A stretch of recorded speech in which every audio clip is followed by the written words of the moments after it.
சித்துக்களை செய்பவர்கள் சித்தர்கள் நினைக்கிறாங்க. அவர்களுக்கு பெயர் சித்து விளையாடல் செய்பவர்கள். அப்ப சித்தர்கள் யாருன்னா, வியர்த்தால் குளிப்பர், பசித்தால் புசிப்பர், மனிதரை போலவே இருப்பர். வீரதவம், அதான் விரதம்.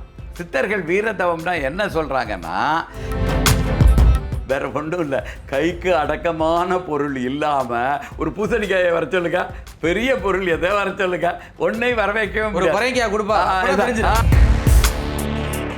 நம்ம பிரேமானந்தான்ட்டு ஒருத்தர் பார்த்தீங்களா, வாயிலிருந்து லிங்கம் எடுக்காரு, அதெல்லாம் பயிற்சி தான். புதிய சிந்தனை நேயர்களுக்கு வணக்கம். சித்திரைகளை தேடி என்ற நிகழ்ச்சிக்கு தங்களை அன்புடன் வரவேற்கிறேன். இன்றைய சிறப்பு நிகழ்ச்சியில் நம்முடன் இருந்திருக்கும் சிறப்பு விருந்தினர் சித்தர் மூங்கிலடியார், தலைவர் இந்து வேத மறுமலர்ச்சி இயக்கம். ஐயா வணக்கம். வணக்கங்க. எப்படியா இருக்கீங்க? நலமா இருக்கிறோம். நீங்க எப்படி இருக்கீங்க? நல்லா இருக்கேன். நல்லதுங்க, மகிழ்ச்சி. சித்தர்களை தேடி ஒரு நிகழ்ச்சி வந்து புதுசாக ஆரம்பிச்சிருக்கான். நல்லது. முதல்ல உங்கள்லேருந்து ஆரம்பிக்கலாம் அப்படின்னு தான் ஒரு ஆசை. நல்லதுங்க. முதல்ல சித்தர்கள்னா யாரையா? அதாவது இன்றைக்கு உலகத்தில் என்ன நினச்சிட்டு இருக்கிறாங்கன்னா, சித்துக்களை செய்பவர்கள் சித்தர்கள் நினைக்கிறாங்க. அதாவது சித்து விளையாட்டுகள் பண்றவங்க, சித்து விளையாட்டுகளுக்கு பண்றவங்க அவங்க சித்தர்கள் கிடையாது. அவர்களுக்கு பெயர் சித்து விளையாடல் செய்பவர்கள். சித்து விளையாடல்காரர்கள் தான் சித்து விளையாடல் பண்றவங்க.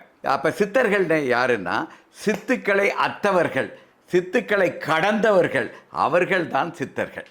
அப்போ அந்த சித்தர்கள் சித்துக்கள் செய்வாங்களா மாட்டாங்களான்னா, அது அவர்களை அறியாமல் வெளிப்படும். சித்து விளையாடல்காரர்களுக்கும் சித்தர்களுக்கும் என்ன வேறுபாடுன்னா, காலத்தின் தேவையை கருதி தன்னாலே அவர்கள்ட்ட இருந்து சித்துக்கள் வெளிப்பட்டால் அவர்கள் சித்தர்கள். பொண்ணுக்காகவோ பொருளுக்காகவோ புகழுக்காகவோ ஏதோ ஒரு மறைமுக நோக்கத்தை உள்ளே வைத்துக்கொண்டு மக்களை கவர்வதற்காக சித்து விளையாடல் பண்பவர்களுக்கு பெயர் சித்து விளையாடல்காரர்கள். சித்தர்கள் வேற, சித்தர்கள் வேற. சித்துக்களை அத்தவர்கள், அவர்கள்ட்ட இருந்து தன்னால சித்துக்கள் வெளிப்படும். அவங்களா நான் உனக்கு இதை நன்மை செஞ்சிருவேன், இதை செஞ்சிருவேன், இதனால் இப்படி செய்யி, அப்படியெல்லாம் அவங்க சொல்கிறா. போடான்னு சொல்லுவார், ஏதோ ஒன்று திட்டுவார், ஏதோ ஒன்று துப்பி வச்சிருவார், ஏதாவது ஒன்று சொல்லிடுவார். அவர் மூலமாக வெளிப்படும். ஏன்னா இந்து மதமும் எப்பப்பெல்லாம் நலிவடைந்திருக்கிறதோ, அது அந்த மக்கள்கிட்ட இந்து மதத்தையும் பக்தியையும் வளர்ப்பதற்காகத்தான் இந்த சித்தர்கள் தோன்றுகிறார்கள். அப்போ சித்தர்கள் அந்த தேவையான மனிதர்களிடம் தேவையான நேரத்தில் அந்த சித்துக்கள் தன்னால் வெளிப்படும். இதை விட்டுட்டு எனக்கு இது வேணும், அது வேணும், பொருள் வேணும், பொன் வேணும், பெண் வேணும், புகழ் வேணும், இடம் வேணும், இப்படியெல்லாம் அதற்காக நோக்கத்துக்காக சித்து விளையாடல் செய்பவர்களுக்கு பேர் சித்து விளையாடல்காரர்கள்.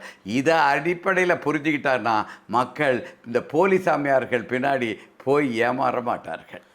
சித்தர்கள்லாம் முதல்ல எப்படியா இருப்பாங்க? சித்தர்கள் என்ன சொல்கிறாங்க, வியர்த்தால் குளிப்பர், பசித்தால் புசிப்பர், மனிதரை போலவே இருப்பர். இந்த 3 தான் சொல்கிறாங்க. அதாவது அவங்க பாட்டு இருப்பாங்க, உடம்புல நறுமணம் வீசிக்கொண்டே இருக்கும். எப்பவுமே அவங்கள போட்டு அவங்கள சுற்றி பார்த்தீங்கன்னா ஏதாவது தெய்வீக மனம் கமழ்ந்து கொண்டே இருக்கும். அப்படி இருக்கும்போது திடீர்னு ஏதாவது ஒரு நாள் வியர்வை வருது, அவங்க அதாவது குளிக்கவே மாட்டேன்ட்டு இருக்க மாட்டாங்க, தினமும் 6 வேளை குளிப்பேன்ட்டு வச்சுக்கிட மாட்டாங்க. எந்த விதமான இந்த உலகியல் சடங்கியலுக்கு உட்பட்ட அந்த செய்முறைகள் எதற்குமே கட்டுப்பட மாட்டார்கள். திடீர்னு என்னைக்காவது அந்த வியர்வை வந்துருச்சுதா உடனே போய் குளிச்சுட்டு வந்துடுவாங்க. தேவைப்பட்டால் அவ்வளவுதான், சாப்பிடுறது மாதிரி.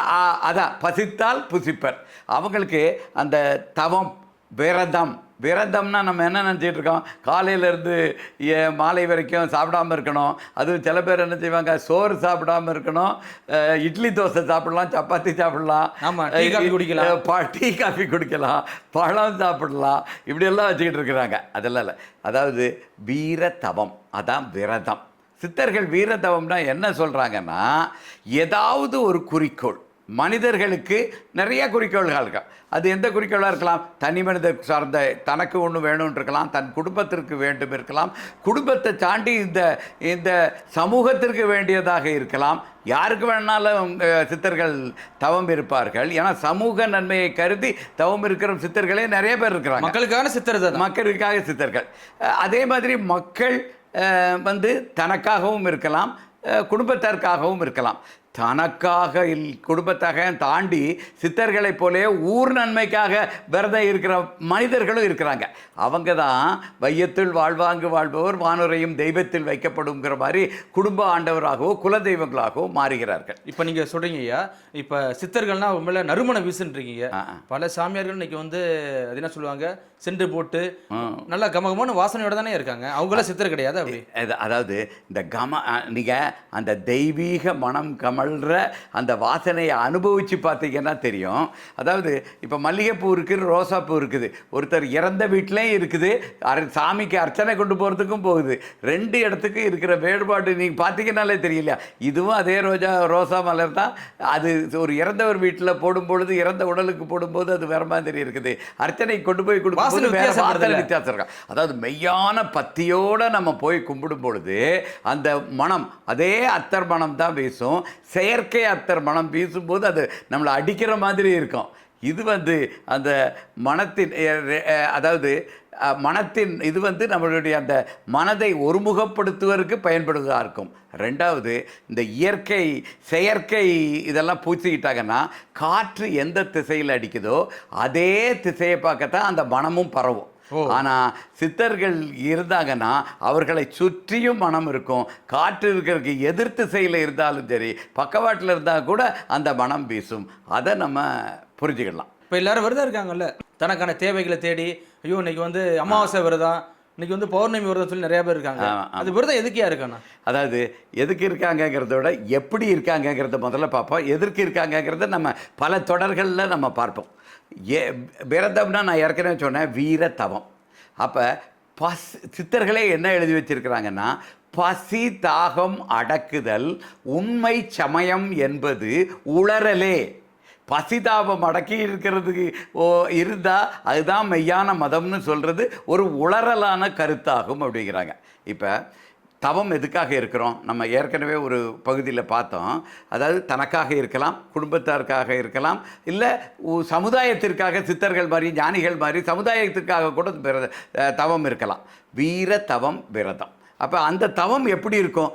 உங்களுடைய சொல் செயல் சிந்தனை மூன்றுமே எதை நோக்கி இருக்குன்னா கொண்ட குறிக்கோள், சமுதாயத்துக்கு இந்த நன்மை வேணும், சமுதாயத்துக்கு இந்த இல்லை என் குடும்பத்துக்கு இந்த நன்மை வேணும், இல்லை எனக்கு இந்த நன்மை வேணும். அதாவது எனக்கு நன்மை வேணும்னு கேட்டுக்கிட்டு ஒரு மானுடர் கேட்டுக்கொள்றதுக்கு எந்த தவறுமே இல்லை, எந்த தடையுமே இல்லை.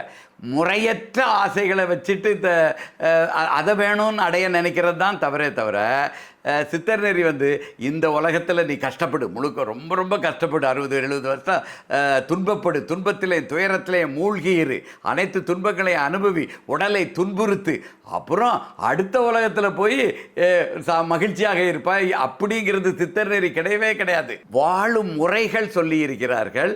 இந்த உலகத்தில் எல்லோருக்கும் தேவையான வளங்கள் இருக்கின்றன. சாப்பாடு இருக்குது, எல்லா இயற்கை வளங்கள் எல்லாமே எல்லாருக்கும் தேவையானது இருக்குது. முறையான வழியில் உனக்குள்ள பங்கை நீ அனுபவிச்சனா இந்த உலகத்திலேயும் வாழ்வாங்கு வாழலாம், மகிழ்ச்சியுடன் வாழலாம், நிறைவுடன் வாழலாம், அடுத்த உலகத்துக்கு போகும் பிறகும் மகிழ்ச்சியோடு வாழலாம். அப்போ தனக்கு ஒன்று வேணும்னு தவம் இருக்கிறது தவறே கிடையாது.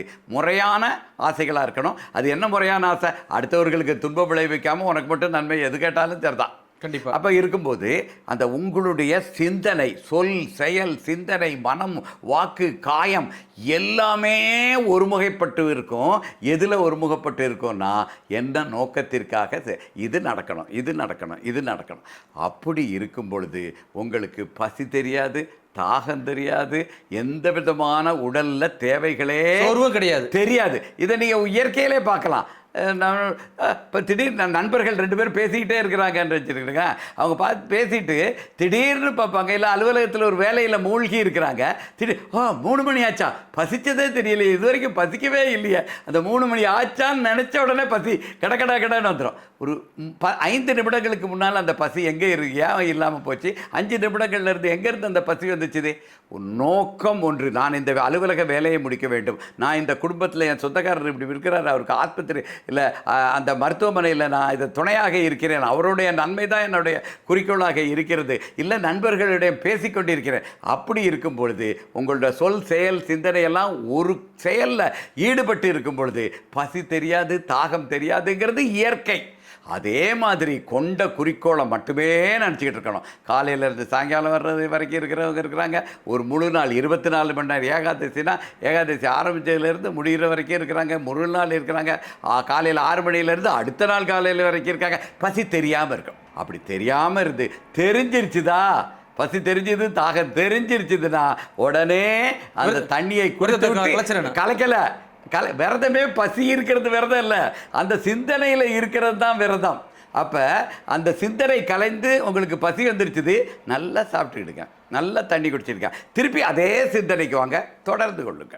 இவ்வளவுதான். இதுதான் முதன்மை தர நோக்கமோ நோக்கத்தை நிறைவேற்றுறதும் கருத்தாக இருக்கணுமே தவிர பசி தெரியாமல் இருக்கணுமே தவிர பசியை அடக்கி இருக்கிறேன், நான் பழம் சாப்பிடுவேன், பால் சாப்பிடுவேன், இது குடிப்பேன், இது இந்த மாதிரி எல்லாம் சோறு சாப்பிட்டா தப்பு, தோசை சாப்பிட்டா சரி, சப்பாத்தி சாப்பிட்டா சரி, இதெல்லாம் மூட நம்பிக்கைகள். நம்மை நாமே ஏமாற்றிக்கொள்ளும் செயல். சிந்தனையில் ஒருமுகப்படுத்தி பசி தெரியாமல் இருக்கிறது தான் வீரத்தவம், விரதம். அது நிச்சயமாக நிறைவேறும். இப்போ நீங்கள் சொல்கிற மாதிரியா நிறைய சித்தர்கள் அதே மாதிரி தவம் இருந்து விரதம் இருந்து சில வந்து என்ன வேண்டுதல் வச்சாங்களோ அது பெறாங்க. ஆமாம். சித்து விளையாட்டு பண்ணுறவங்களும் அதே மாதிரி பெறாங்களே, எப்படி அது? இல்லை சித்து விளையாட்டுக்காரர்கள் இன்றைக்கி பண்ணுறவங்க எல்லாருமே நிறைய செய்திகளை அது அந்த இந்த இந்த இதை அந்த மேஜிக்கெல்லாம் செய்கிறாங்கல்ல, அந்த வேடிக்கைக்காக மந்திர நிகழ்ச்சியெல்லாம் காட்டுங்க பார்த்து, அதுக்கேன்னு பொருள் இருக்கும், அதுக்கேன்ட்டு இது இருக்கும். இப்போ ஒருத்தர்லாம் ஒரு ஒரு ஒரு ஒரு தமிழ் இந்தியா முழுவதும் இல்லை உலகம் முழுவதுமே புகழ்பெற்ற ஒரு சாமியார் இருந்தார், ஒருத்தர் இருந்தார். அவர் வந்து எப்போ பார்த்தாலும் திருநீர் எடுத்து கொடுத்துருவாரு. அதெல்லாம் பார்த்தீங்கன்னா உள்ளுக்குள்ளே பை வச்சுக்கிட்டு இருக்கிறது எப்படின்ட்டு இருக்கிறதெல்லாம் விளக்கமாக நூல் இதில் போட்டாங்க, பத்திரிகைகளில் வெளியே வந்துடுச்சு, எப்படி அங்கேருந்து எங்கேருந்து எடுக்கிறாரு. இந்த சித்த விளையாடல்காரர்கள் சின்னதாக கைக்கு அடக்கமான நீங்கள் சித்த விளையாடல்காரரா இல்லையான்னு நீங்கள் தேர்வு வைக்கணும். நான் ஒருத்தனை சோதனை செய்யணும், வேறு ஒன்றும் இல்லை.